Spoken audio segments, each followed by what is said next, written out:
Tapi apakah coach saya akan menggunakan posisi bertahan dan counter attack? Apakah akan full menyerang? Lawan Bahrain sih ya harusnya ada peluang lah, chance untuk Indonesia bisa meraih setidaknya 1 poin atau bahkan ya bisa juga 3 poin gitu.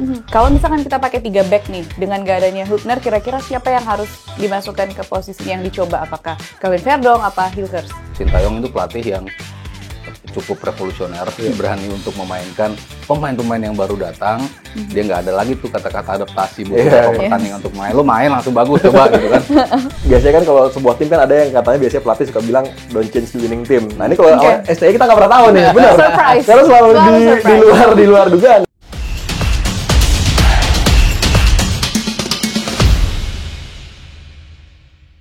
Hai teman nalar, selamat datang di Tiki Taka Ngobrol Bola Pakai Nalar. Kembali bersama saya Nala Seserina, Mas Sabto Haryo dan juga Putra Maulana. Hai, Halo. Mas Sabto apa kabar? Hai, Kita sehat, berjauhan, jadi sambungin.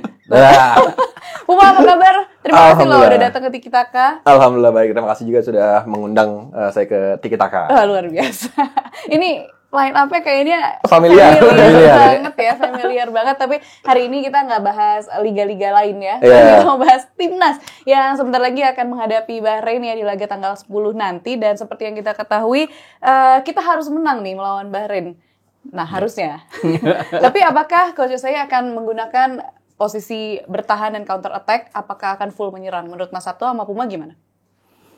Kalau ngelihat di 2 game awal ya, 2 game awal jatuhnya kayaknya kita dua-duanya bertahan ya, lebih ke solid low block, lalu kita mencoba untuk transisi. Tapi kan wajar ketika lawannya Arab Saudi dan juga Australia, walaupun kita tampil home, tapi Australia punya kemampuan untuk offense yang luar biasa, sehingga kita dipaksa untuk akhirnya main bertahan. Strateginya bisa dibilang berjalan oke, ketika kita bisa mendapatkan 1 poin. Walaupun orang bilang, kenapa kita tuan rumah kok nggak ngegas? Tapi kita harus lihat juga dong Australianya kayak gimana. Dan akhirnya dengan skema yang dimainkan oleh STY, kita bisa mendapatkan 2 poin dari 2 pertandingan pertama. Kalau ngelihat lawan berikut, Bahrain dan juga China. Yang pertama Bahrain, tentunya kita pengennya kita ngegas duluan. Ngegas duluan, betul. 3 angka lah ya.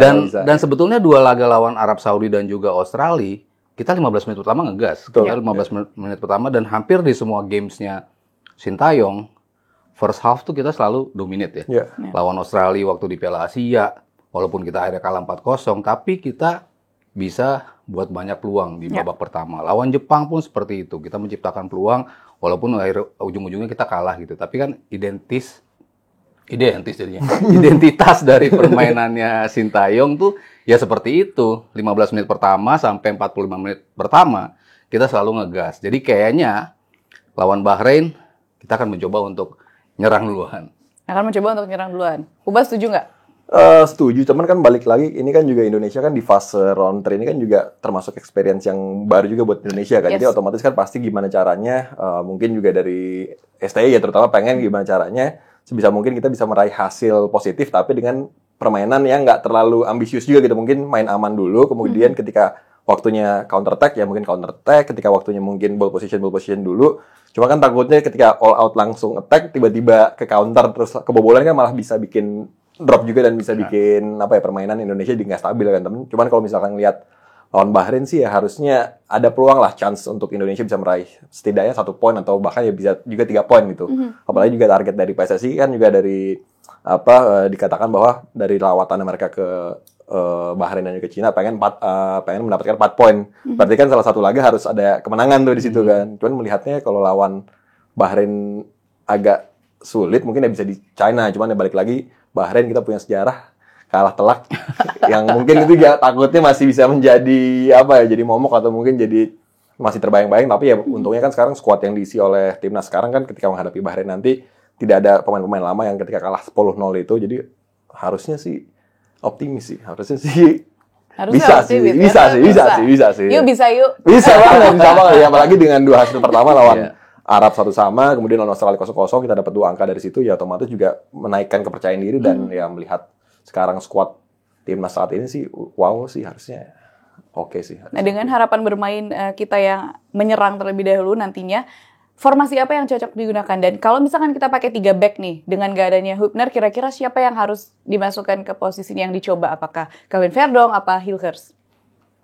inilah yang kita tuh selalu bertanya-tanya, Sintayong ujung-ujungnya mau pakai skema apa sih? Dan kita ujung-ujungnya pun kok jadinya kayak gini ya, munculin skemanya. Tapi yang selalu gue bilang, Sintayong tuh selalu bisa mempertanggungjawabkan pilihannya. Betul. Dia selalu bisa keluar dengan skema yang tadinya kita nggak berpikir, kok dia bisa main di situ, tapi ternyata bisa. Berapa kali kita dalam tanda kutip kecelek lah ya dengan skemanya. Loh kok jadi Nathan yang main di bawah, loh kok Verdong yang akhirnya jadi turun jadi salah satu dari 3 back. Padahal dia biasanya wing back, Nathan juga biasanya wing back. Nathan digeser jadi pemain defensive midfielder, bisa juga. Sandy Walsh pun seperti itu. Main di kanan, bisa juga dia main sebagai defensive midfielder. Jadi banyak sekali alternatif posisi dan juga pemain yang mungkin akan dicoba oleh Sintayong. Cuman balik lagi, selalu saya katakan Sintayong itu pelatih yang cukup revolusioner, berani untuk memainkan pemain-pemain yang baru datang. Dia nggak ada lagi tuh kata-kata adaptasi buat pertandingan untuk main. Lo main langsung bagus coba gitu kan.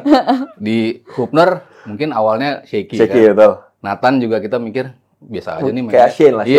Shane juga awalnya begitu. Tapi akhirnya seiring berjalan waktu mereka semuanya tampil oke. Tapi yang start langsung bagus, ya salah satunya Tom Hay, Ragnar, Martin Paes, itu kan pemain-pemain yang sejak start, wow. Bahkan juga Jordi Amat deh. Jordi Amat juga awalnya juga seperti itu gitu. Jadi wajar aja kalau nanti Hilgers dipasang nih di posisi back. Mengingat emang permainan dia emang luar biasa. Bersama Twente selalu kita singgung, main full season bersama Twente. Di musim ini pun masih menjadi starter utama, main di Liga Champions, main di Liga Eropa. Suatu bukti nih pemain punya pemahaman permainan yang di atas rata-rata lah dibandingkan pemain-pemain kita yang lain gitu. Jadi wajar kalau salah satu grade A ini langsung jadi starter. Cuman di mana posisinya ketika dia bermain? Di tim kadang-kadang dia bisa menjadi center back. Itses pun kadang-kadang bisa menjadi back yang agak di kanan, salah satu dari kanan. Di Venezia dia nggak terlalu menjadi center back, tapi back yang di posisi kanan. Jadi bisa aja rotasi itu berubah, tapi kalau saya sejak awal bilang Jay Itses menjadi back di tengah, lalu si Hilgers di samping kirinya, di kanannya. Preferensi pribadi saya sih tetap melihat Rizky Ridho sebagai starter di posisi back tengah tapi yang sebelah kanan. Jadi kalau untuk start di posisi belakang seperti itu. Cuman kan ya Sintayong, kenapa dia manggil Jordi Amat? Apakah jadi posisi starter lagi? Kan bisa aja kan tiba-tiba kok yang dimainin Jordi Amat yang belakangan melakukan banyak blunder gitu. Tapi kan Sintayong tetap mempercayai pilihannya gitu kan. Tapi apakah Jordi Amat langsung akan menjadi center back ataupun malah menjadi salah satu dari defensive midfielder? Karena dia kemampuan dia kan bukan hanya mengkonsolidasi lini belakang, tapi forward passing dia kan yang luar biasa. Umpan-umpan jauhnya tuh kan yang dari belakang. Sementara sepak bola transisi kan kita butuhnya kayak gitu tuh. Nah Jordi Amat tuh punya atribut yang luar biasa. Jadi seperti yang berasa saya katakan di sini, bisa aja Jordi Amat pun bermain, Matt Hilgers juga bermain di posisi belakang, tapi Amat ada di depan para back. Nah kalau saya sih sama sih sama Bang Sabta ya. Mungkin kalau timnas ya memang cocoknya kalau sekarang kan kita lihat formasi kan ya 3-4-3 atau 5-3-2, otomatis 3 back di tengah ini yang harus firm, yang harus pakem gitu kan. Kayak dari kemarin ya Jay Itses kita udah lihat lah, udah nggak perlu dipertanyakan, udah pasti starting ya kalau kita melihat based on data segala macam. Terus ya di kiri ya gantinya Justin Hubner ya paling pas sih sebenarnya Hilgers ya paling cocok ya. Dan kanan juga setuju, Rizky Ridho tetap harus ada. Mungkin apa ya, karena juga ya kita lihat salah satu pemain yang bermain di liga lokal yang bisa mengimbangi pemain-pemain kita yang bermain di luar ya Rizky Ridho. Betul, yang dengan kualitasnya dia seperti apa kita lihat kemarin juga beberapa pertandingan melawan Saudi, melawan Australia, performanya begitu luar biasa. Dan biasanya kan kalau sebuah tim kan ada yang katanya biasanya pelatih suka bilang don't change the winning team. Nah ini kalau STI kita nggak pernah tahu nih, benar. Karena selalu di luar dugaan, dan inilah yang nantinya mungkin ketika melawan Bahrain pun juga bisa jadi ada kejutan-kejutan yang kita juga nggak expect itu gitu. Kayak misalkan tiba-tiba striker bisa ditaruh siapa kan juga, ya itulah STI kan punya banyak ini ya, banyak amunisi, punya banyak opsi juga yang dia miliki. Cuman kalau kita ngeliat dengan tadi back Itses, Hilgers, kemudian Rizky Ridho, tinggal main di gelandangnya nih, kemudian juga back sayapnya siapa yang akan diturunkan. Cuman kalau kita ngeliat dari kemarin kan mungkin kanannya Sandy Walsh, terus kiri yang mungkin Calvin Verdong, jadi tinggal di tengah nih yang ngisi antara ya mungkin Tom Hay dengan salah satu pemain lain yang ya bisa juga Eliano kan juga bisa juga dipanggil juga, jadi bisa Eliano, bisa juga Jordi Amat. Karena balik lagi memang dari ketiga back yang sekarang ada tuh tidak apa ya, ada mungkin yang punya visi, yang punya long pass-nya bagus tuh ya memang Jordi Amat. Karena kita tahu ketika Hardy Ahmad dipanggil pertama kali membela timnas Indonesia, dia main begitu luar biasa, berani main long ball ke depan, berani juga visionnya juga ada di situ untuk kasih bola-bola terobosan, dan saya kira juga perlu juga nih ada ball play defender seperti Hardy Ahmad ini. Cuman ya balik lagi lah, kita juga nanti pasti harus menunggu seperti apa kan. Cuman bisa jadi Jenner juga yang main. Betul, iya betul. Juga, gitu. Ya kan untuk wing kiri kita masih punya Shin Petinama, masih ada Arhan juga ya. Ada Verdong juga di situ kan. Ada Calvin Verdong kalau dia nggak main di posisi Hubner ya. Iya.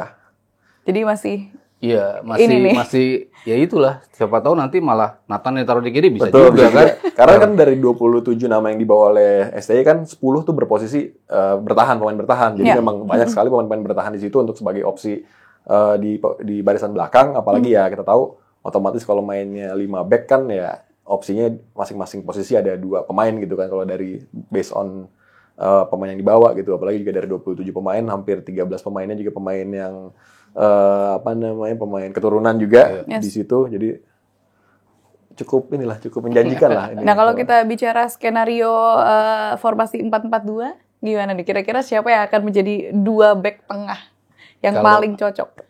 Iya, kalau 4-4-2 ya mungkin Verdong yang tampil sebagai back kiri. Lalu di tengahnya ya pasti kalau nggak Izes ya Hilher sih, kalau lebih aman ya. Maksudnya bukan berarti Rizky Ridho jelek gitu. Cuman kan kalau milih 2 dari 3, ya mungkin yang lebih safe adalah Izes sama Hilher yang posisi 2 back, center back. Sementara kanannya ya antara bisa Asnawi juga bisa main di situ, bisa si Sandy Walsh juga bisa menjadi back di situ. Jadi bisa aja komposisinya kalau 4 back tapi disuruh milih 3. Dari 3 itu milih 2, ya secara fair sih harus saya katakan itu posisinya Izes sama Hilher kalau mainnya 4 back ya. Nah, dengan adanya Eliano sekarang juga nih kan kemungkinan dia akan dimainkan. Kayak tadi Mas Sato bilang nih, Coach saya udah nggak pakai adaptasi, main pokoknya. Siapa nih yang harus dicadangkan? Witan apa Marcelino pertanyaannya? Kalau itu mungkin kalau ngeliat based on performa ya, karena kalau sekarang kan Marcelino kita tahu ya walaupun dia sekarang ada di Oxford, tapi kan jam mainnya kan belum ya.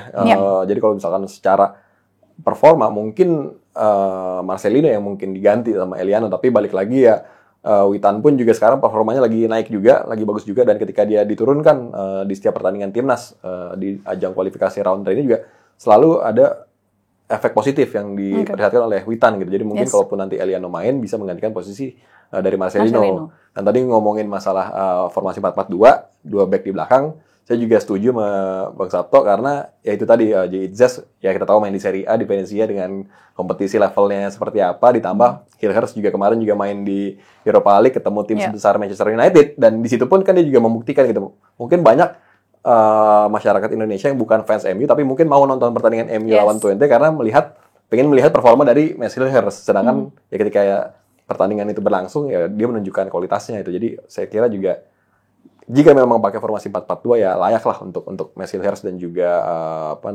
Izes ada di situ, dan tentunya juga Rizky Ridho juga layak. Cuman balik lagi kalau untuk lebih mungkin kalau secara lebih pengalaman dan lebih kita mau berbicara panggung internasional ya mungkin Izes dan juga Messi Hilher gitu. Itu sih. Dan kalau tadi Eliano ya mungkin bisa jadi Marcelino mungkin yang digantikan ya. Tapi gimana Mas Toto?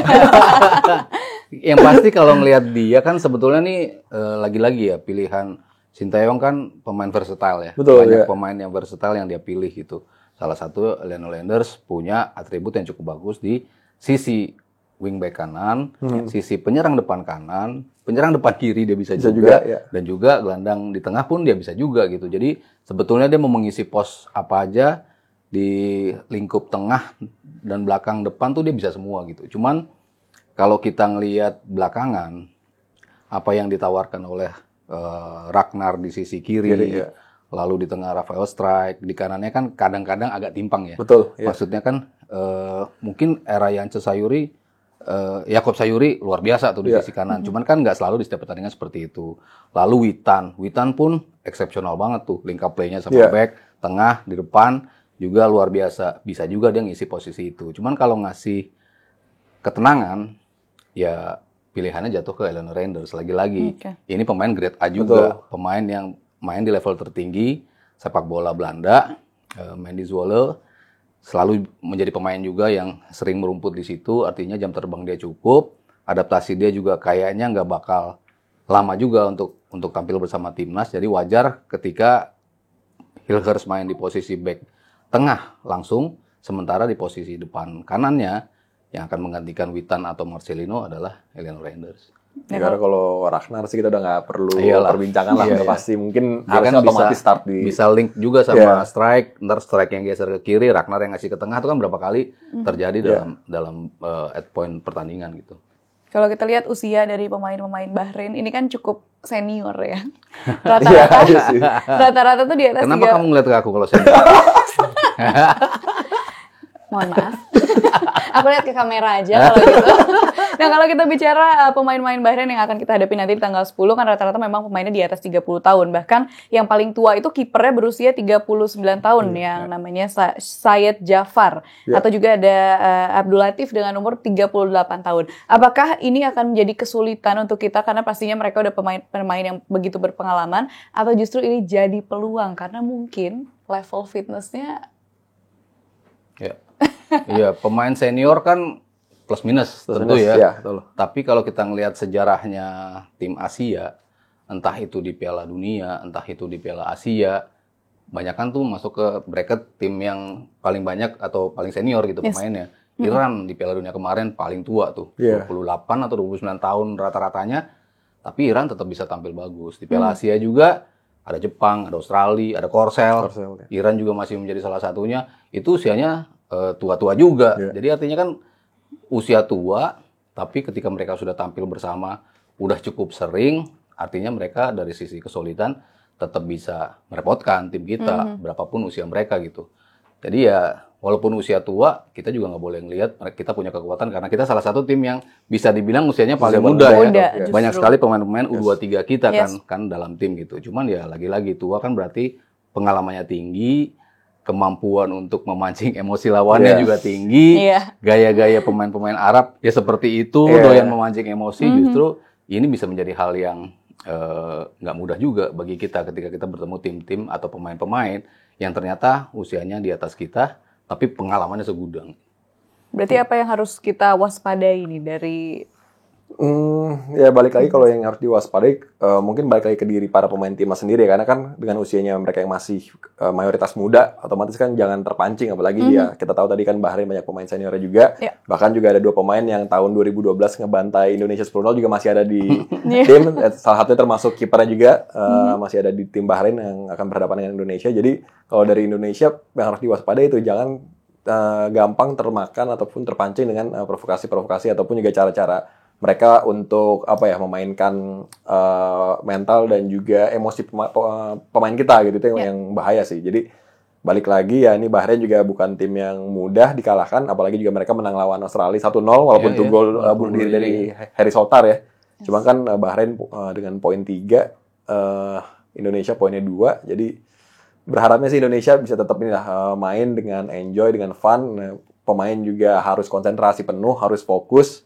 Itu sih balik ke situ sih, harus main, harus apalagi juga kita datang dengan kekuatan yang sangat-sangat full, 27 pemain sudah datang, Martin Paz juga cedera pergelangan tangannya juga sudah sembuh, sudah ikut berlatih juga dengan FC Dallas, dan ya itu tadi back juga semuanya fit kecuali Jasin Haftar doang kan. Jadi berharapnya sih kita bisa. Mas Sabto, ada nggak yang harus diwaspadai selain secara mental tadi ya? Berarti itu secara mental tuh kalau menghadapi provokasi-provokasi. Kalau lagi-lagi ya, tipe pemain tim-tim dari Jazirah Arab banyak crossing, banyak speed. Mereka juga banyak manfaatkan, mungkin build up play-nya nggak terlalu rapi, biasa aja gitu. Tapi mereka sering tuh buru-buru ke depan. Masuk sepertiga pertama, dia skip sepertiga kedua, langsung sepertiga terakhir.